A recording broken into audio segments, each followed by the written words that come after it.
No, that's not how this fucking works. I think that it's because it's what you're saying. We give and give and give. And we love people. Yes. We fucking love people. We love people enough to talk about shit we shouldn't talk about. To do jokes about people that we care about. Right? Like to make fun of our spouses. Yeah. I mean,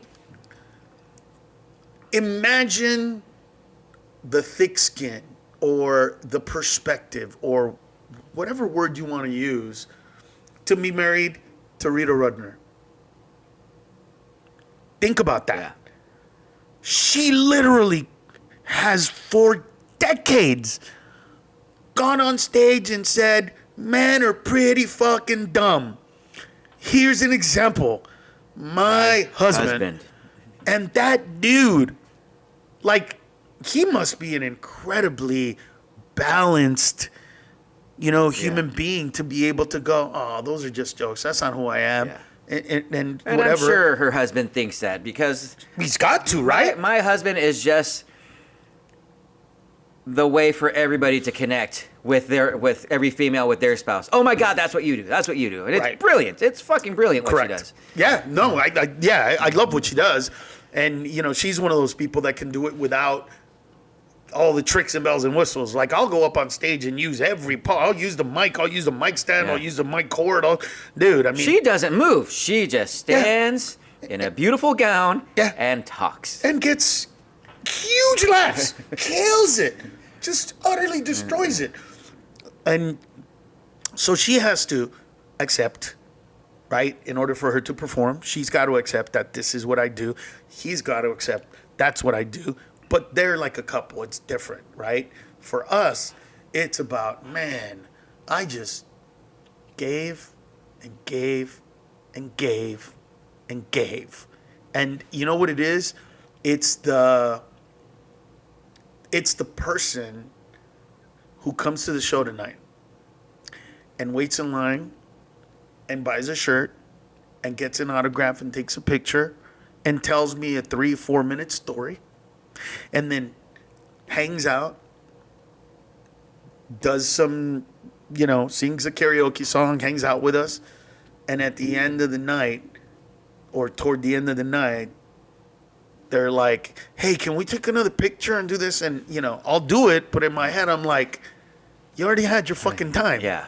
Like, I gave you, I nothing, sang with you. I got nothing left today. Right. Can I just be human? Can I just be the guy sitting around listening to karaoke, singing karaoke, and being around the karaoke people? Can I be that guy?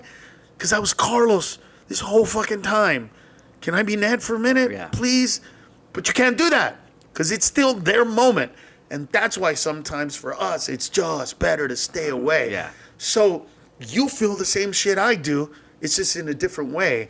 I don't go to the Comedy Store or the Improv, the Laugh Factory because I don't want to be placed in that situation. And sometimes you stay home because you don't want to be placed in that situation because you're going to say some shit or do some shit that's going to hurt their feelings because I'm going to say or do some shit that's going to hurt some feelings. And so I'd rather just stay away from it. Yeah. Different levels, different things. But still a very similar mindset, though. The exact same mindset. Yeah. And I guess for me, bottom line is, there's a lot of things that has happened in my life where I've hurt people and I've had to take responsibility, look at myself, not put any blame on them, not say anything about them. People like you, when I tell you guys are like, are you fucking kidding? That guy's sensitive. That woman is this, that's that. I'm not saying that you're wrong, but in order for me to be okay with myself and move on, and I am still myself, as you said, only in certain circumstances, I allow myself that. And it's okay because I can compartmentalize now where I can be here, Carlos, extreme Carlos here, Ned here, chill Ned here, Peter Griffin Ned here. Yeah. All these different versions of me. And that's okay because I'm very, very tuned into my surroundings today. I'm the complete opposite of the guy with blinders who's going to do it. Now I'm completely trying to be aware of everything around me, of every moment around me, of every person around me, of every feeling around me, of every that waitress, this waiter, like, let me say hi, this young comedian. Let me take the time to ask them for 3 minutes about their set. What's it like to live here in Anchorage, Alaska, and do comedy in Anchorage, Alaska? And, to have that comedian be like, man, you're the nicest headliner that's ever come here. You know what I mean? It's like, okay, so, I'm doing what I need to do. But that's worth it. And that's not work. That I don't think that's work, because I do the same thing when we go to different cities and we get that little local host and, what's it like, where the biggest thing that's happened in his career is us being in this particular town. Right. And I absolutely love that. And I take there's a Kobe Bryant thing that I saw, like, I don't know if it's a meme or some reel, but he's being interviewed, and you see in the process of the footage, like, his knees are completely wrapped in ice, and you can tell he's completely beat up. He's like, you're injured, you should be out. And his mindset is, what if there's that kid way up there who saved his money to come see me? I don't want to take that away from them. So, and I think we have a similar mindset. Like, it's with, like, we're doing a show tonight, and we've traveled lots. We've been exhausted. We've gone 24 hours without sleep and walking right onto a stage.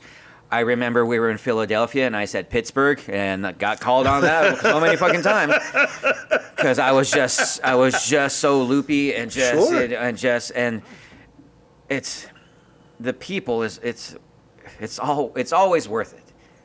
For us. The shitty travel, the losing your fucking luggage, the fuck, they don't have our hotel room ready and we have to kill 3 hours, even though I'd love to sleep for these 3 fucking hours, and just shit like that. It's like that Kobe Bryant's like, it's always, I've never regretted not being on that floor. Right. I've never regretted not holding that microphone. And there's a, because you and I both understand that whatever demons we might have, those people that came to watch us can't know about that, because they might be carrying those same demons, and we're helping them forget about those demons for 2 fucking hours. Yeah. No, it drives us to lead happy lives. It drives us to be content. It drives us to... It's our release. During COVID, I went 15 months without touching a fucking microphone. Yeah. I was mad at everybody for no fucking reason. Right. Good morning. What does that mean? Right. Go fuck yourself. Whoa, hey, guy. No, I get it, and it does purge my feelings. And I guess for a lot of you who I'm kind of talking to and about, who have these moments, and you guys don't have the stand-up to purge those thoughts, I guess everybody has their own way. And so my way has been the serenity prayer, man. And looking back, accepting that there were just everything happened the way it happened, and trying to change for the best, and knowing that, those feelings don't get buried. They're there. They just don't come up all the time. They don't invade my soul. And I think that's most of us. Yeah. I guess you just got to deal with it however you can. But I think, and we haven't spoken about this, and I think it's good to get to this place and end on this. The one thing that I did have to do, well, I didn't have to do it overtly, because it's just it was already a part of me, but I did have to kind of forgive myself. Absolutely. That I had to do. To be like, you know what, dude? There was a reason you had blinders on. Everybody forgets that I'm an immigrant. Born in Honduras. Mom's Mexican. I wasn't welcomed with open arms into the fold of Hollywood. Right? Yeah. It wasn't like, hey, we got this kid. Yeah. It was like, oh, so what kind of stuff do you do? I mean, I remember comedy clubs saying, hey, we don't have a lot of Latinos in this city. And I'm like, dude, I don't do my shit in Spanish. I'm not a Latin comic. I don't understand that. I was on HBO, not HBO. Yeah. I was on Telemundo, Univision. I was on HBO. Yeah. I remember having meetings at ABC, NBC, CBS where they're like, we already have our minority show, but come back next year with that idea. Yeah. It wasn't even a Latino show. Yeah.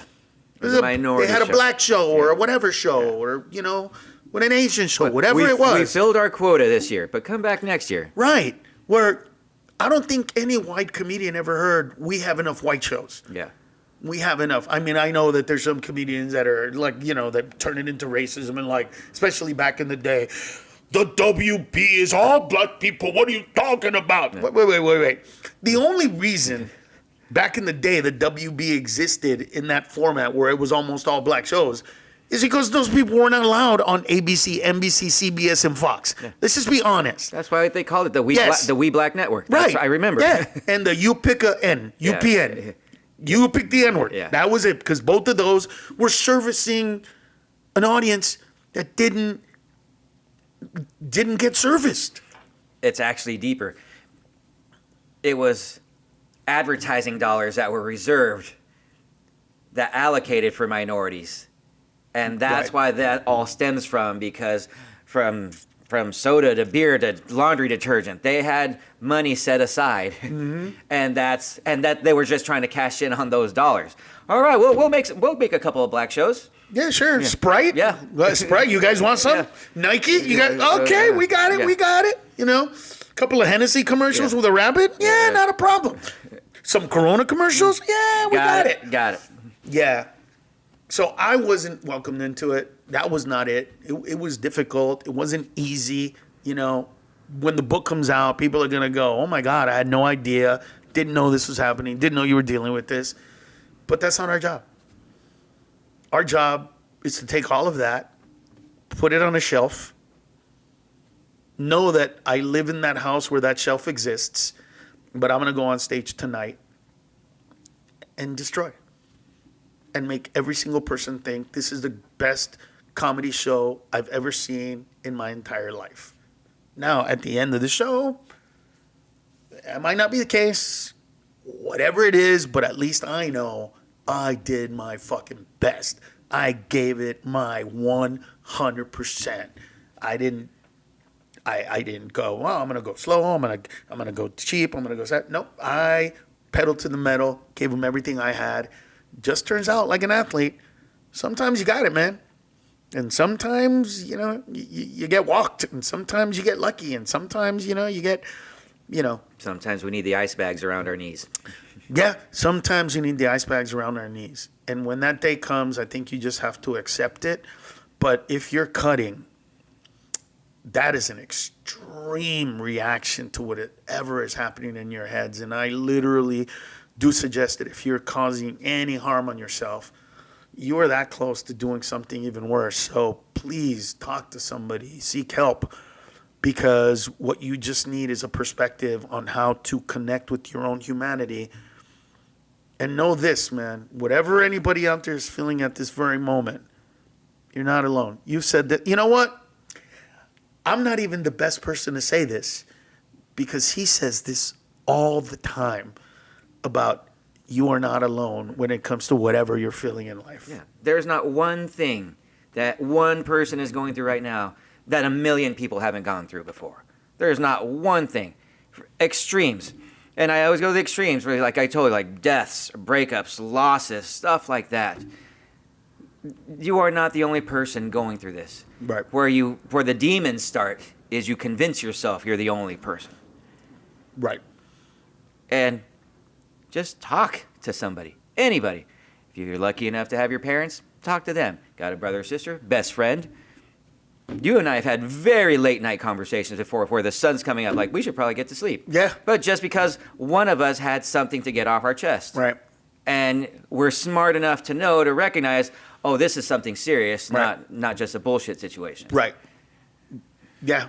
So, yeah, no, you're 100%. So find that person, and if nothing else, there's hotlines, there's, you know, places you can call for free to let you know, because once you get to that space of cutting, you've built a world around your head where you're the only one. This doesn't happen to anybody. Nobody understands you. Nobody can feel your pain. Nobody gets what you're going through. You're 1,000% wrong. Yeah.